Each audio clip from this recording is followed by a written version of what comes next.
পাত্রী দেখতে যাচ্ছেন, প্রথম প্রশ্ন কি করবেন?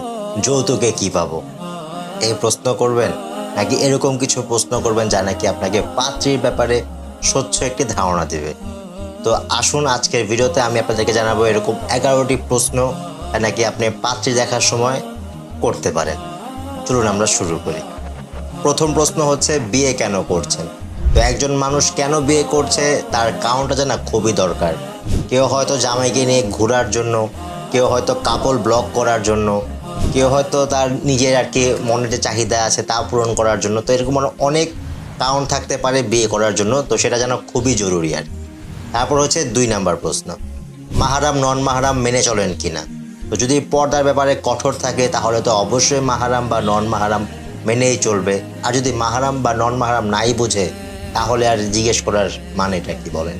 3 নাম্বার প্রশ্ন হচ্ছে, বোরখা পরেন কিনা? তো ধার্মিক ভাইরা তো চাবে তাদের বউরা যেন পর্দা করে। বউরা, এখন তো একটা বউ রাখাই মুশকিল, বউরা, আচ্ছা ধার্মিক ভাইরা তো চাবেনি তাদের বউ যেন পর্দা করে।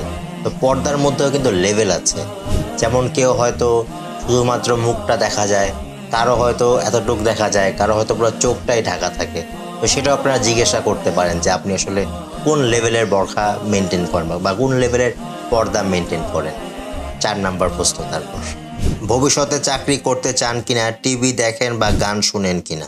অনেক ভাইরাই চায় বা বোনেরাও চায় তারা যেন বিয়ের পর কাজ করতে পারে। তো এই ব্যাপারে আগে আপনাদেরকে জিজ্ঞাসা করে নেওয়া উচিত, না হলে পরে এটার বিষয়ে ঝগড়া লাগতে পারে। তারপর হচ্ছে 5 এবং 6 নাম্বার প্রশ্ন, শুদ্ধভাবে কোরআন তেলাওয়াত করতে পারেন কিনা এবং 5 ওয়াক্ত সালাত আদায় করা হয় কিনা? এই দুটি প্রশ্নতেই কিন্তু আপনি আপনার জীবন সঙ্গীর ব্যাপারে একটা ভালো ধারণা পেয়ে যাবেন। যদি সে 5 ওয়াক্ত সালাত ঠিকভাবে আদায় করতে পারে তাহলে আশা করা যায় যে সে আপনার যে হকগুলো আছে তাও ঠিকভাবে আদায় করতে পারবে। আর যদি কোরআন ঠিকভাবে পড়তে পারে তাহলে তো আরও বেশি ভালো। যদি আপনার এই ব্যাপারে কোনো ঘাটতি থাকে তাহলে সে ঠিকভাবে পূরণ করতে পারবে। তারপর হচ্ছে 7 নাম্বার প্রশ্ন, বিয়ের পর পড়াশোনা বা চাকরি চালিয়ে যেতে চান কিনা? অনেকে কিন্তু নিজের ইচ্ছাতেই বিয়ের পরে চাকরি করে না বা পড়াশোনা চালিয়ে যায় না, সেটা আপনি আগে জিজ্ঞাসা করে নিতে পারেন, তাহলে আপনাদের আর কি পরবর্তীতে চলাফেরা করতে সুবিধা হবে আর কি। 8 নাম্বার হচ্ছে, দিন পালনের ক্ষেত্রে বিশেষ কোনো সমস্যার ভিতর দিয়ে যাচ্ছেন কিনা? এটা প্রতিটি ব্যক্তি হিসাবে আলাদা হবে। 9 নাম্বার প্রশ্ন হচ্ছে, কতটুকু কোরআন মুখস্থ আছে, বড় সূরা মুখস্থ আছে কিনা? সপ্তাহে সোমবার বৃহস্পতিবার রোজা রাখা হয় কিনা? এই প্রশ্নগুলি দ্বারা আপনি অপরজনের আমলের ব্যাপারে একটা ভালো ধারণা পেয়ে যাবেন, তাই নাকি আপনাকে পরবর্তীতে বিয়ের সিদ্ধান্ত নেওয়ার জন্য অনেক সাহায্য করবে। 10 নাম্বার হচ্ছে, নফল সালাতের মধ্যে কোনোটা পড়া হয় কিনা, তাহাজ্জুদ বা ইশরাক? আল্লাহর ভালোবাসা পাওয়ার জন্য নফল সালাত আদায় করা কিন্তু খুবই জরুরি। কেউ যদি নফল সালাত আদায় করে তাহলে বুঝতে হবে যে তার মধ্যে আমল ভালোই আছে আর কি। কারণ আজকালকার দিনে তো কেউ ফরজ সালাতে ঠিকভাবে আদায় করে না, নফল তার কবে পড়বে বলেন? তারপর হচ্ছে আমাদের সর্বশেষ যে প্রশ্নটা, মানে 11 নাম্বার প্রশ্ন, আর তা হচ্ছে, জুম্মার দিন সূরা কাহাফ পড়া হয় কিনা? সূরা কাহাফ একটি বিশেষ আমল যা নাকি জুম্মার সময় পড়া হয়। তো এটাও আপনারা জিজ্ঞেস করতে পারেন যেন আপনার একটা ভালো ধারণা হয়ে যায়। এই 11টি প্রশ্ন আপনারা পাত্রী দেখতে গেলে অবশ্যই করতে পারেন, এবং সব থেকে ভালো হয় যদি পাত্র নিজে আগে প্রশ্নের উত্তরগুলো দেয়। আমি জুমার দিনে সূরা কাহাফ পড়ি, আপনার পড়া হয় কিনা? তাহলে কি দুজনের জন্য ব্যাপারটা কি একদম ক্লিয়ার থাকবে।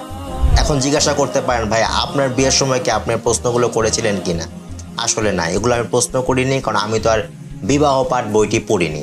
তো এই যে 11টি প্রশ্ন করলাম তার সব কিছু বিবাহ পাঠ বই থেকে আমি দেখেছি, তাই ভাবলাম যে আপনাদের সাথে একটু শেয়ার করি। তো আপনারা অবশ্যই বইটা পড়তে পারেন এবং বইটা সংগ্রহ করতে পারেন। বইটার ব্যাপারে যদি আপনাদের কোনো বিস্তারিত ধারণা পেতে চান তাহলে আমাদের একটা রিভিউ তৈরি করা আছে, তা আপনারা অবশ্যই দেখে নেবেন। আশা করি বইটির ব্যাপারে আপনাদের ধারণা একদম ক্লিয়ার হয়ে যাবে এবং বিয়ের প্রস্তুতির জন্য এই বইটি খুবই হেল্পফুল হবে। তো আজকের ভিডিও এই পর্যন্ত, ইনশাআল্লাহ আপনাদের আবার দেখা হবে পরবর্তী কোনো এক ভিডিওতে। ভিডিওটি ভালো লেগে থাকলে অবশ্যই লাইক, কমেন্ট এবং শেয়ার করবেন। চ্যানেলটি সাবস্ক্রাইব করতে একদমই ভুলবেন না। তাহলে আজকে বিদায় নেই। আসসালামু আলাইকুম সবাইকে।